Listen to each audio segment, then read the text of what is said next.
50 বছরে লাখ লাখ টাকা দিয়ে কি করব? 18 বছর বয়সে যদি নিজের শখই পূরণ করতে না পারি।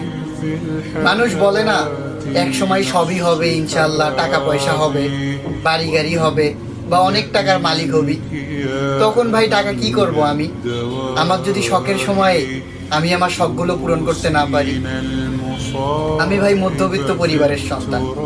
আমি স্বপ্নগুলো দেখতে পারি কিন্তু পূরণ করতে পারি না।